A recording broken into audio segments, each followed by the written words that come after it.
নমস্কাৰ সুপ্ৰভাত এষ্ট্ৰলাইভ অসমলৈ আপোনালোক সকলোকে স্বাগতম জনাইছোঁ। আজি 21 আহাৰ 6 জুলাই সোমবাৰ 2026।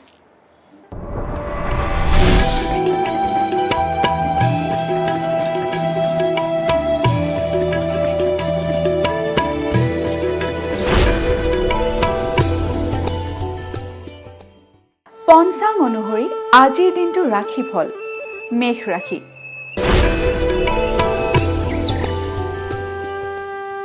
মেষ ৰাশিৰ শিল্পকৰ্মত উন্নতি। মেষ ৰাশিৰ জাতক জাতিকাসকলে যদি শিল্পকৰ্মৰ লগত জড়িত হৈ আছে তেতিয়াহ'লে আপোনালোকৰ কৰ্মক্ষেত্ৰত উন্নতিৰ যোগে দেখা দিছে। বৃষ ৰাশি। বৃষ ৰাশিৰ অৰ্থ লাভ। বৃষ ৰাশিৰ জাতক জাতিকাসকলে আজিৰ দিনটোত টকা পইচা অথবা নতুন সম্পত্তি লাভ কৰিব পাৰে। মিথুন ৰাশি। মিথুন ৰাশিৰ মন চঞ্চলতা। মিথুন ৰাশিৰ জাতক জাতিকাসকলে আজিৰ দিনটোত নিজৰ মনটো দৃঢ় কৰিহে আগবাঢ়িব, কাৰণ আজিৰ দিনটোত আপোনালোকৰ মনলৈ চঞ্চলতা আহিব পাৰে।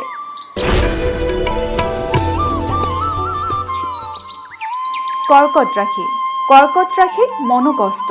কৰ্কট ৰাশিৰ জাতক জাতিকাসকলে আজিৰ দিনটো সাৱধানেৰে চলিব, কাৰণ আজিৰ দিনটোত আপোনালোকে শাৰীৰিক অথবা মানসিকভাৱে কষ্ট অনুভৱ কৰিব পাৰে।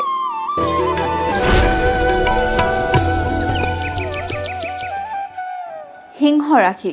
সিংহ ৰাশিৰ অৰ্থনাশ। সিংহ ৰাশিৰ জাতক জাতিকাসকলে আজিৰ দিনটো অৰ্থ ব্যয়ৰ ক্ষেত্ৰত সাৱধানেৰে চলিব, কাৰণ আজিৰ দিনটোত আপোনালোকৰ অনাহকতে অৰ্থনাশ হ'ব পাৰে।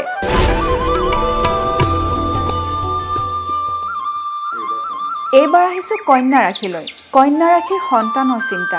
কন্যা ৰাশিৰ জাতক জাতিকাসকলে আজিৰ দিনটোত সন্তানৰ পৰা কষ্ট অনুভৱ কৰিব পাৰে, গতিকে আজিৰ দিনটো আপোনালোকে নিজৰ সন্তানৰ ফালে অলপ চকু দিব। তুলা ৰাশি। তুলা ৰাশিৰ মানসিক অশান্তি।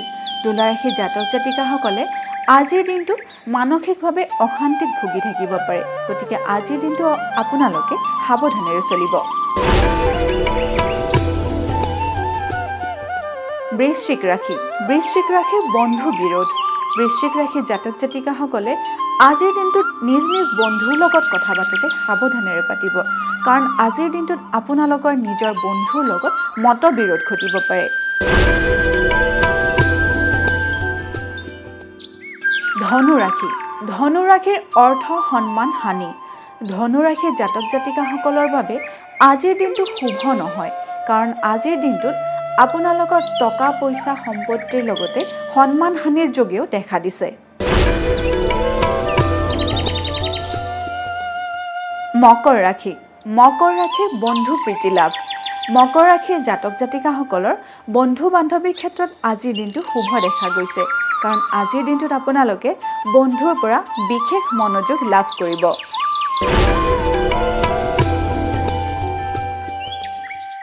কুম্ভ ৰাশি। কুম্ভ ৰাশিৰ পিতৃৰ সৈতে বিবাদ। কুম্ভ ৰাশিৰ জাতক জাতিকাসকলে আজিৰ দিনটো সাৱধানেৰে চলিব, কাৰণ আজিৰ দিনটোত আপোনালোকৰ নিজ পিতৃৰ লগত বিবাদৰ সৃষ্টি হ'ব পাৰে। এইবাৰ আহিছোঁ দৈনিক ৰাশিফলৰ অন্তিমটি ৰাশি মীন ৰাশিলৈ। মীন ৰাশি ক্ৰীড়াত অৰ্থ ক্ষতি। মীন ৰাশিৰ জাতক জাতিকাসকলে যদি খেল ধেমালিৰ লগত জড়িত হৈ আছে তেতিয়াহ'লে আপোনালোকৰ নিজৰ কেৰিয়াৰত অৰ্থ ক্ষতি হ'ব পাৰে, গতিকে আজিৰ দিনটো আপোনালোকে সাৱধানেৰে চলিব। এয়াই আছিল আজিৰ দিনটোৰ ৰাশিফল। আপোনালোকৰ দিনটো শুভ তথা সমৃদ্ধিশালী হওক তাৰেই কামনা কৰিছোঁ। লগতে মই জুৰি কলিতাই এষ্ট্ৰলাইভ অসমৰ ৰাশিফল অনুষ্ঠানটিৰ পৰা আজিলৈ বিদায় মাগিছোঁ। ধন্যবাদ।